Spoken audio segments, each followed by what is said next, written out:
Cleaning your espresso machine is vital to keeping it in the best working order and ensuring each and every coffee tastes great.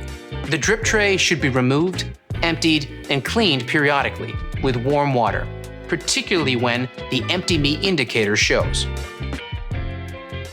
You should expect to see a considerable amount of water and espresso residue that has been collected over time.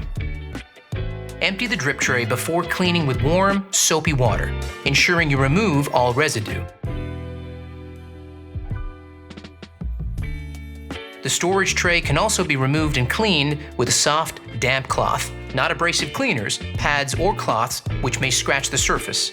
Rinse and dry thoroughly before inserting back into the machine.